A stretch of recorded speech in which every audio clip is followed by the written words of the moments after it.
पार्वती जी के 3 प्रश्न। पहला प्रश्न, बुढ़ापे में दुख क्यों मिलता है? और दूसरा प्रश्न, बुढ़ापा मनुष्य को क्यों आता है? और तीसरा प्रश्न, बुढ़ापे में सुख कैसे मिले? तो आज का प्रश्न है, बुढ़ापे में दुख क्यों मिलता है? मित्रों, वीडियो शुरू करने से पहले मेरा आपसे ये निवेदन है कि चैनल के लिए सब्सक्राइब कर लें और बेल आइकन को अवश्य प्रेस कर दें। दोस्तों, एक बार भगवान शिव और पार्वती भ्रमण करने के लिए कैलाश पर्वत पर निकले तो पार्वती माता की निगाह बूढ़े व्यक्तियों के ऊपर पहुंचती है तो क्या देखती हैं कि बुजुर्गों की बेकदरी हो रही थी। लोग उनको खाने के लिए नहीं पूछ रहे थे, उनकी संतानें उनको ठोकरें मार रही थी, उनकी बेकदरी हो रही थी, उनको सम्मान नहीं मिल रहा था। फिर वो एक बात समझ में नहीं आती, बुढ़ापे में ही इंसान की बेकदरी क्यों होती है? उनकी सुनने वाला कोई क्यों नहीं रहता? उनको सम्मान व इज्जत क्यों नहीं मिलती? दोस्तों, पार्वती माता की बात सुनकर के भगवान शिव कहने लगे, पार्वती, ईश्वर उनके शासन प्रणाली के द्वारा जब जीवों की आयु की दशा निर्धारित की गई तो सभी जीवों को 40-40 वर्ष की आयु प्रदान की गई, जिसमें मनुष्य भी शामिल था। लेकिन मनुष्य सभी जीवों में श्रेष्ठ था। वो अपनी 40 वर्ष की आयु को लेकर संतुष्ट नहीं था, इसलिए उसने ईश्वर से आग्रह किया कि हमारी आयु सीमा कुछ बढ़ा दी जाए।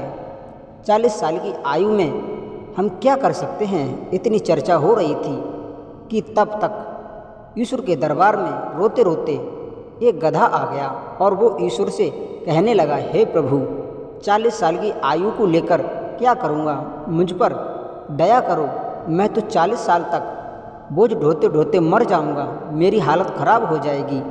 मेरी आधी उम्र किसी ज़रूरतमंद को दे दो, मेरी उम्र कुछ कम कर दो। दोस्तों, भगवान शिव ने विचार किया कि गधा अपनी 40 वर्ष की आयु को लेकर के संतुष्ट नहीं है, वो अपनी आयु कम करवाना चाहता है।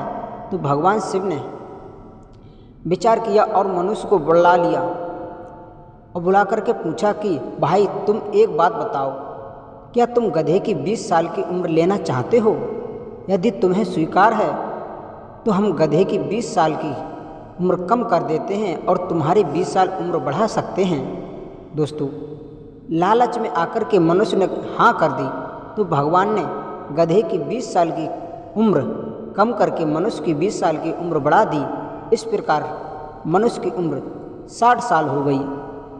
अब दोस्तों, इंसान की उम्र 60 वर्ष हो गई, फिर भी इंसान संतुष्ट नहीं हुआ तो एक कुत्ता दरबार में आ गया और कुत्ता ईश्वर से प्रार्थना करने लगा, प्रभु, आपने मेरी उम्र 40 वर्ष कर दी है, हम तो घर घर के डंडे खा कर के बर्बाद हो जाएंगे, हमारा जीवन खराब हो जाएगा।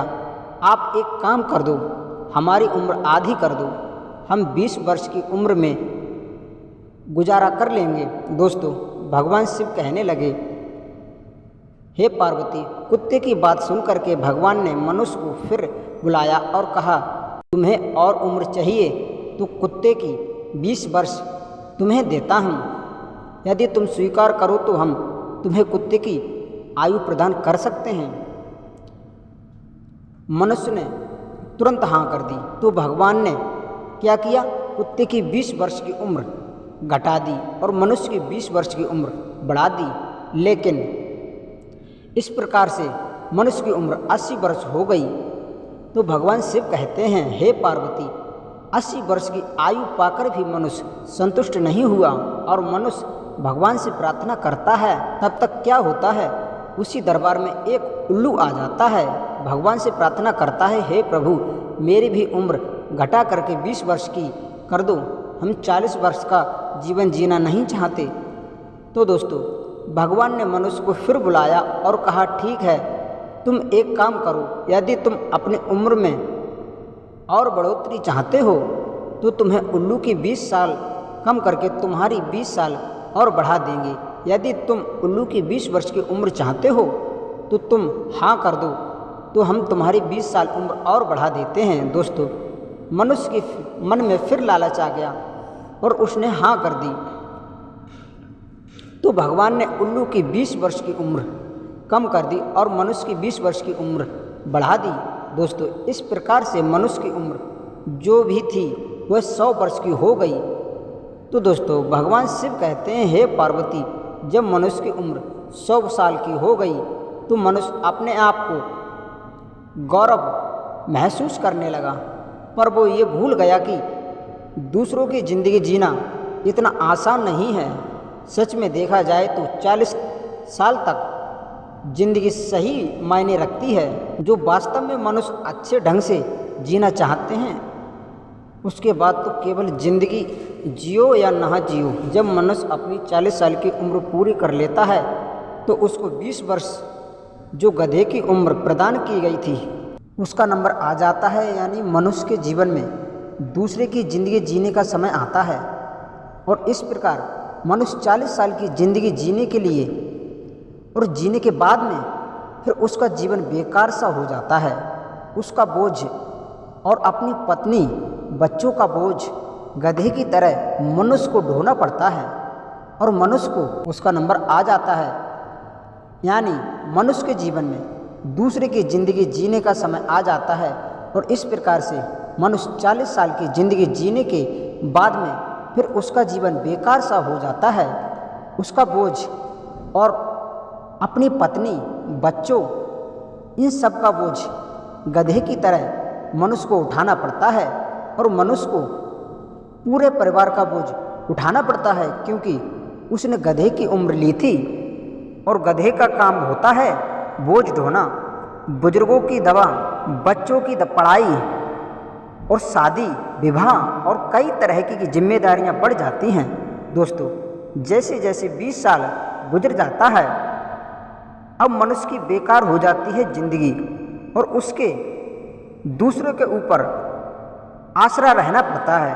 अब भगवान शिव कहते हैं, हे पार्वती, इस प्रकार जब मनुष्य 60 वर्ष की अवस्था को पूर्ण कर लेता है तो फिर शुरू होती है कुत्ते के द्वारा दी गई जिंदगी, क्योंकि मनुष्य जब 60 वर्ष की अवस्था को पार करता है तो फिर मनुष्य को समझाओ कुछ और, वो कुछ और करता है और वो सही बात समझने को तैयार नहीं होता।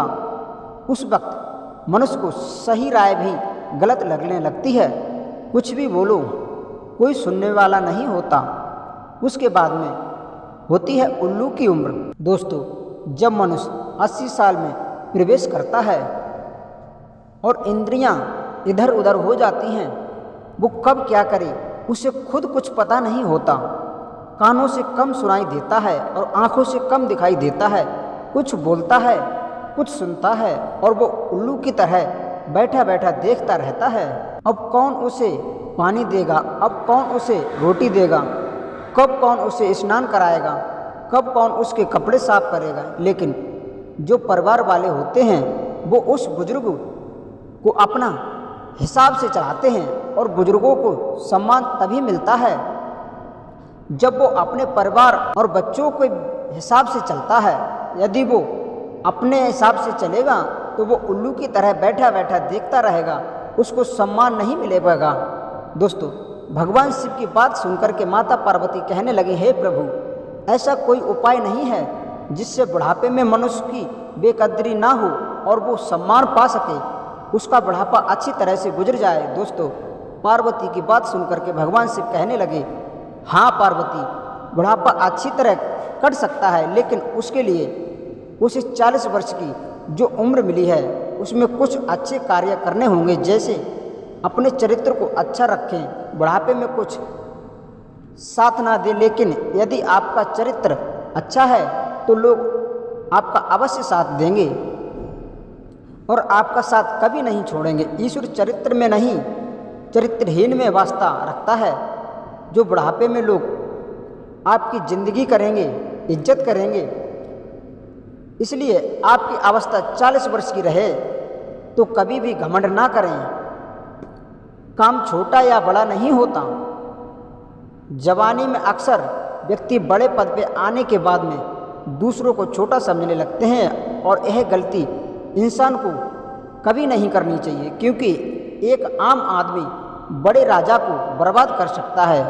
उसके अलावा आप दूसरों के मददगार बने। यदि आप लोगों की मदद करेंगे तो आपका कल सदा सुख में रहेगा।